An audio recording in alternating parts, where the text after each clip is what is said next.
Hey Nick, Hello, it's that time.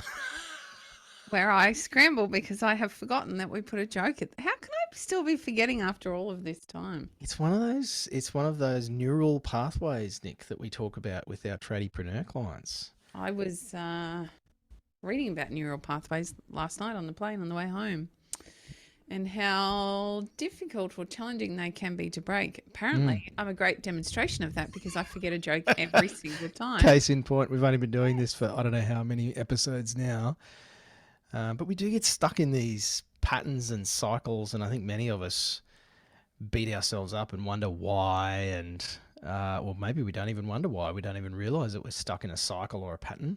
No, And yours is not forgetting having to get the to jokes have a ready. joke at the start of the episode. So this is really poor. Forgive me. Are you ready? This is what happens when you're under pressure. Absolutely. All right. Go. Yesterday, I saw a guy at the airport spill all his Scrabble letters onto the road. Oh, Yeah, at the front of the airport. It was really random. wow. I asked him what the word was on the street. It's shit this morning. That actually would have been really good had we not, watered it down at the start with, oh, we forgot a joke and blah, blah, blah, and neural pathways. And that was pretty good. What's the word on the street? Thanks. Nice hustle, Coxie. Oh, goodness. Yes. And here I come with With your great grey a shark. was segue, a was way. It Is that was it? way. Was way. So hustling, doing things under pressure, neural pathways, getting stuck in old patterns. Same applies to marketing, Nick, in businesses. I wish I could say that you did that really well, but I guess I'm sitting here with the benefit of knowing exactly what we're talking about today. And I'm just thinking, like, this is a big stretch. You've really had to work hard to connect this one No, today. no, no. But let me explain, Nick. Let me justify my position. Please. So we see lots of trade business owners doing lots of the same stuff over and over, We do. and yet expecting a different, insert better outcome, Mm, we do. hoping for a better outcome. It's the hope and pray approach. Mm-hmm. And I can't remember which other, famous successful coach said this, but hope is not a strategy. Like, can we claim it as ours? Nobody will know any different I think except so. the Okay, person who listeners, said it. we said it here. If you haven't heard that anywhere else, then you can attribute that to Nick and Ross from Tradies in Business. There you go. Hope is not a strategy. No. I think a lot of people are hoping that interest rates don't go up again. Mm-hmm. They're hoping that the market turns around. They're hoping that they start getting some referrals soon. Mm-hmm. There's a lot of hope in front of the insert action or result here. Mm. And as we've said, hope is not a strategy. Well, if it is your strategy, it's going to let you down time and time again because I've got some not very pleasant news coming for you. Those interest rate rises are not going to stop anytime soon, sadly. But the power of understanding that now, just like when we talk about cash flow, marketing's a bit the same. You can put your head in the sand and pretend nothing's happening. Here's the reality. We are going to have more interest rate rises. They increased the minimum wage. I think it was 6 or 7%. I can't recall. It might have been more earlier this week as well. There are lots of changes coming in the marketplace. Uh, and now I was going to get really political for a minute there and I bit my tongue. Careful. Really hurt. Anyway, now is the time for you to be making some choice around what you're going to do for your business so you're prepared. I was lying in bed this morning remembering when we were talking through the boom time, and you and I said time and time again, more businesses go bust in a boom than they do in a downturn. And you see that. We are hearing every other day about another big builder that's collapsed, or smaller trade businesses, unfortunately, not able to keep their doors open anymore. What you're going to start to see now is some good businesses will thrive. And now is your time to start to think about how you can thrive within your business. I'm already seeing it in the marketplace. Some of the real market leaders are going out there very loudly, changing up their services, changing up the way they speak to their client base so they're able to create the results now and ongoing. Fortune favors the brave or the bold. I think it's pretty well the Bit same. of both. And Yeah. I'm seeing that in the marketplace right now. There are some big players who perhaps the perception could be there that they have the financial backing to be able to go out and make bold claims, be brave with their advertising, be very noisy. And I would suggest the bigger companies generally have less of a profit margin that they're able to utilize in those key areas anyway. I feel like the real opportunity here is for the medium to smaller players within the marketplace to start to have a look and get really tight with what they're doing, particularly with their marketing. And what people, I think, get distracted by, Nick, is they look at big business and go, yeah, but they have a big budget. Mm. And this episode is not about financial mastery. We'll do that another time and put you to sleep with that one. But what you don't see is what percentage of the Coles Group turnover are they spending on advertising, and have they actually increased that? And if they have, to what percentage? And how does that percentage of turnover compare to what you spend on marketing and advertising as a percentage of your turnover or revenue? They're all hidden from view. We just see the big campaign, and what we don't know is, have they cut back on other stuff and they're focusing in on these noisy campaigns to attract more business? So just be careful about being tricked by the gross view and going, oh yeah, but they don't have the big budget. And ultimately that just comes down to excuses.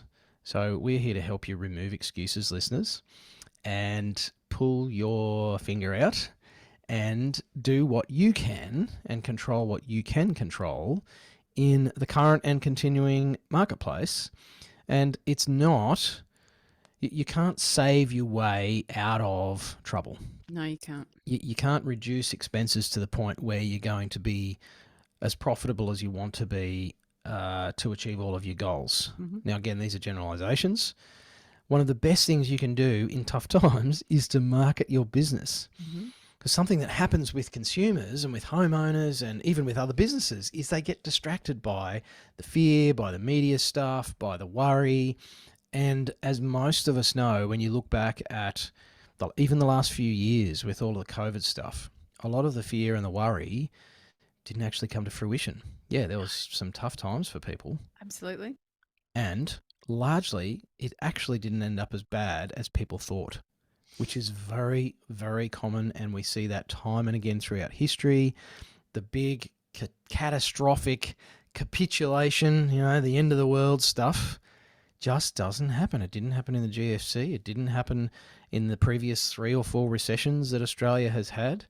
And so what happens is, as you've said, Nick, good businesses do well in tough times because they don't let themselves get sucked into the vortex of mainstream media and running around the sky is falling stuff. They actually concentrate on the fundamentals of running and growing a good business. And one of the absolute keys is marketing. You cannot grow a business if you don't lean into your marketing. I'm going to beat our chest a bit. I don't do this very often. In fact, I don't think I've ever done it before. And I will preface this by saying I tend to hide from my age. I don't like being the age that I am, especially when we serve clients that are anywhere from my age all the way down into their late 20s. I tend to hide from it. And the benefit of our age, Warwick, I'll loop you in on this one, is we've seen a thing or two. And we understand, I can't say we can accurately predict what's coming, but we generally have a pretty good idea of what's about to come. And this is where I'm beating our chest. I think it was about September, October last year, we started talking about marketing your business at that point. And I'll be really honest with you, listeners, even some of our clients did not heed our advice. And what situation do you think that they are finding themselves in now? They're very quiet. The phone has stopped ringing. And very stressed. They're very stressed. And the reason I'm telling you this is not to pump my ego or Warwick's ego or make us sound fantastic, but to tell you, if you have not heeded our advice until this point, this is your opportunity to create a different outcome. You may still be booked out. We have clients that are booked out still until January, February next year. That's when they start to get quiet at this point, and they are heavily marketing now. So they have the opportunity to push through into later next year and reduce their stress load. There'll be other stresses because they've got a lot of work to do, and there feels like a lot of stress around that. However, choose your hard. Which stress is easier to handle? The stress of a whole bunch of work that needs to be done, or the stress of trying to find some work so that you can feed your family? I know which one I'd rather pick. So now is that time. If you have not yet listened to what we're saying about marketing, this is your, I feel like we need a warning siren.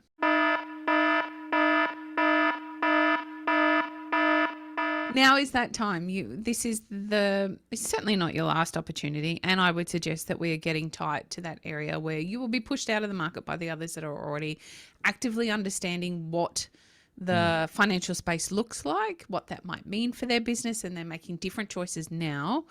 So they're on the front foot. It doesn't mean that it's too late, and it does mean they're on the front foot, and they're going to open some doors and have different opportunities than you potentially will if you don't heed our advice at this point.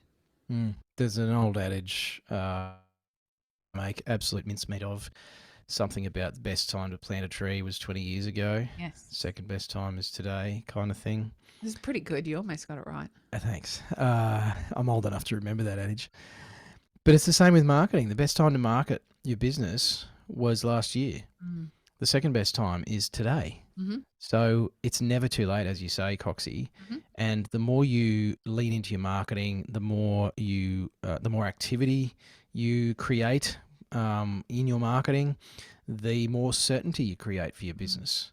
The level of uncertainty is what causes a lot of fear for trade business owners. They don't know what's coming. They don't know what's going to happen with interest rates. They don't know what's going to happen with, consumer sentiment and all these things that the mainstream media like to throw around to bamboozle you and make you feel scared, because then you tune into their stupid news program again tomorrow and watch all of the ads that pays for them to be on TV or Facebook or in the paper. So that's just a constant loop. But you can actually create a hell of a lot more certainty in your own business, in your own world, by controlling the things you can control, and that is how much marketing you do and how well you do it. Mm-hmm. So the plug here, gang, is Nick and I are doing another free training on this. We are actually going to dig into more of the how-to. So this episode is really just, as Nick says, a poke in the chest. It's a bit of a lecture. It's a bit of a soapbox episode, but we really want to wake you up. Wake you up from the sleep that the media put many people into, and realize that you can do something about this. And one of the big things you can do is marketing. So jump on our webinar that's coming up. It is free. It's an online training. It's 30 minutes. So it's harder for you to make the excuse that you don't have time. Yep. So it's short, it's sharp. We've got how-to strategies in there, some actionable steps you can put in place in your trade business to take control of your marketing and create more certainty in your business.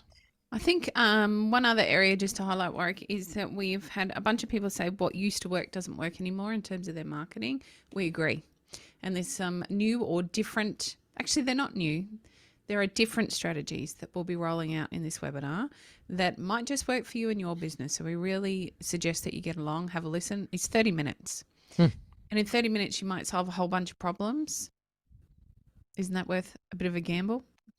Yeah, a few ideas. Bit Might be of time. inspired. Well, you might be inspired. So, depending when you're listening to this, if it's before the webinar, then congratulations. You can actually go and register for it. It is free, as we've said. It's on Tuesday, the 27th of June at 4 p.m. Brisbane, Sydney, Melbourne time. Check your local calendar for times in your time zone if you're in South Australia or over in the West, or even in New Zealand. We've got a few people listening from New Zealand. So Tuesday, 27th, 4 p.m. Eastern Australian Standard Time. It is 30 minutes. If you go to the Tradies in Business website, you will be assaulted by a pop-up 1,000,000 times. So it's pretty hard to miss. And you can go and pop your details in there and register. Come along and hang out. Some of our clients usually sneak into those sessions. So you might have a chance to jump in the chat box and see what some of our tradiepreneurs are up to. They're all committed to their own learning. So we'll have a few of them there, no doubt.